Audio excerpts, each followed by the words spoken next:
So I want to come back now to the single narrative, following the science. How did we end up believing that there was one science, the science, this was the way, and everyone went along with it? How did that happen? And well, I mean, that's one feature of the book. Towards the end of the book, we look at the political consequences and the political dimension of what happened. I think one of the lessons I think I'll draw from that is the enormous artificiality of believing that you can separate science from politics, that you can separate science from other aspects of life. I think it was partly to do with what I would, the placing of science on a pedestal. Yeah. And that had been going on for a long time. But it was only one science, wasn't it? Yes, so that's one aspect of it. So first of all, we have the valorization of science, or the over-valorization of science, as this hermetic, amazing thing, which is somehow separate from everything else. But which gives, and this is the second point, that then gives the science, or the scientists, a great amount of moral power. Yeah. It creates moral power in those figures, when they are then anointed as the equivalent of cardinals, you might say. You did put quasi-religious status that you must follow these people. Yes, I mean, they become moral figures because of the status that science develops in society. But is health not, our primary aim in life is to preserve health and preserve life? Isn't that, when you're looking at all the factors that are important, was that not arguably a good one in a pandemic? But I think that in a way that begs the question. Indeed, of course it is. But I mean, that's not to say that science alone has all the answers and how one should go about that. There are many, and that's one of the interesting things. People like me, not a scientist, we're told, you can't have an opinion on this because you're not a scientist. So you just must follow the science. But yet scientists who are not philosophers, not historians, not economists, developed policies which of course had massive impacts in all those areas. On all those areas, yeah. So, they shouldn't be opining, but in effect they were opining. Yeah. And and of course that's because they are scientists, but, in fact, of course, their work is intricately connected to all those areas of life. Yeah. So this separation is a very important thing. Now, quite apart from all of that, there is the whole media dimension. I think, obviously, you know more about this than me, probably, Lucy, but clearly one of the things we look at in the book is the Trusted News Initiative, and the role of the Trusted News Initiative in developing effectively what you might call acceptable speech around various themes. And then the Trusted News Initiative brought together, maybe people may not know, but about the Trusted News Initiative, it brought together a lot of huge media conglomerates, Reuters. What was the Trusted News? Define it. The Trusted News Initiative was begun in 2019. Yeah. It's hosted still currently by the BBC.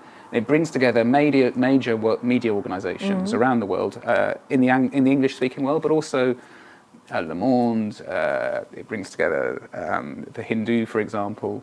So from major news organisations, and it's supposed and it's what it says on the website of the Trusted News Initiative. It was designed to guard against polarisation at times of elections. So this is a very important aspect of the book, because if we go back to 2019, the year before the American election in 2020, the polarisation which had taken place in US politics during the Trump administration, the Trusted News Initiative appears to have begun life as a way to develop what you might call a concerted narrative around elections leading into the American election in 2020.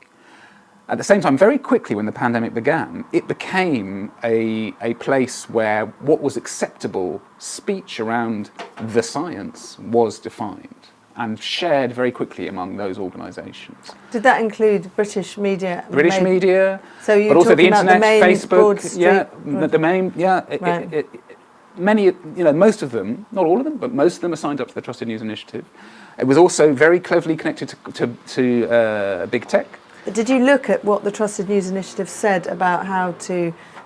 Yeah, because they very quickly said that what was following science meant following WHO advice. Right, okay.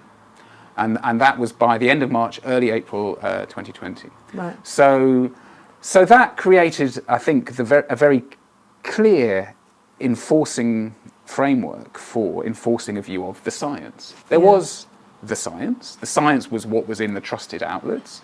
Anything else was, mad, batshit conspiracy theories. Yeah. And that was the narrative which was developed. And so can you think of some mad, batshit conspiracy theories that are now no longer? Well, there are many of them, actually. The most famous one, of course, is the lab leak theory, hypothesis, which was deemed a conspiracy theory. By who? By pretty much everybody in the Trusted News Initiative. How did that start, though? Why was it deemed a Well, we look at that in the book, and that was really the origin, I think, of the single narrative hypothesis, that it, in fact, and this is clear, actually, in, for example, Jeremy Farrar's book on the pandemic spike, that there was a lot of uncertainty in the scientific establishment in January 2020 as to the origins of the COVID virus. And that a number of people, I mean, Farrar himself says he was leaning 50-50 at one point. A number of people, as to whether it was a natural origin or a lab origin. Jeremy Farrar being the head of the Wellcome Trust. Head of the Wellcome Trust. Yeah.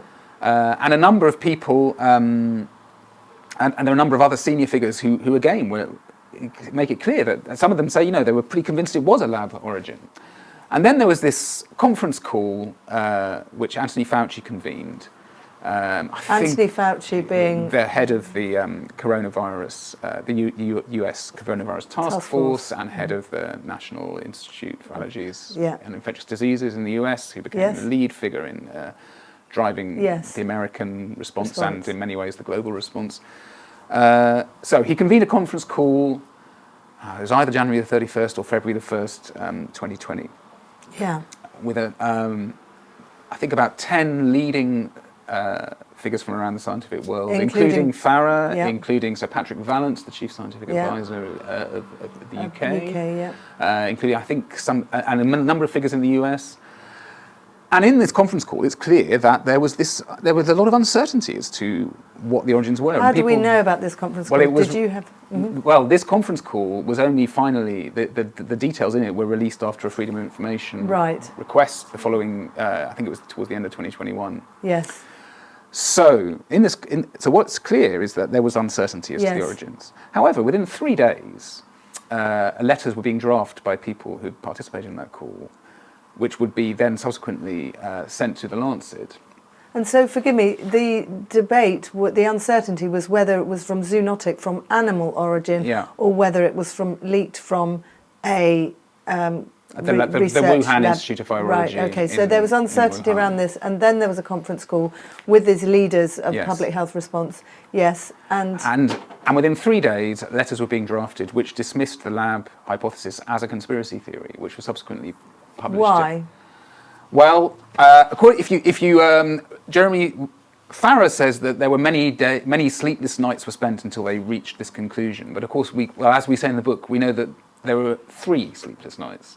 And certainly what we can certainly say is that this is not the scientific method. It is not the scientific method to dismiss what 3 days before had been seen as a very reasonable hypothesis, as a conspiracy theory 3 days later, without actually any enormous new piece of evidence to make that assumption. And now, coming back to the question you said, are there any conspiracy theories which are now not? I mean, that, of course, is now not a conspiracy theory. In fact, you don't get banned from Facebook and Twitter for saying it, which was the case in 2020. Why did they do that? What would be their motive? Of the people... Why did they want to dub that as a conspiracy theory and shut out debate on it? So, there were various reasons why the scientists involved may have wanted to do that, and we look at that in the book. Being, I think, reasonable, but also perhaps a bit charitable, we have to bear in mind there was a complex political context. This was a lab in China. The relationships between President Trump and the Chinese government were tense. And Donald Trump was already talking about, the Chinese virus. So if it had been confirmed, it had come out of the lab, things could have got quite nasty geopolitically pretty quickly. So there might have been politics involved. Yeah. I don't think we should dismiss that.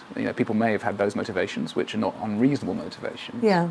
But then there is also the reality that has subsequently transpired. In fact, Fauci's organisation, which he's head of, the National Institute for Allergies and Infectious Diseases, had funded research taking place in the Wuhan Institute of Virology, which may well have been part of the process which led to, if it came out of the lab, which came out of... now, in the book... So it may have been the source of the virus, where he had funded. It may have been. And that's one of the things we do in the book. We know we're not scientists, so we don't come down one way or the other. What we're really interested in is the way in which the politics play out, and the role of actually understanding that science is not somehow away and apart from this. Science is politics. Science is about power. We've seen that clearly in the last 3 years. And actually you need political analysis to understand that. You need people who are experienced in that, and that's what historians and somebody like Thomas, who's a political economist, can bring to that.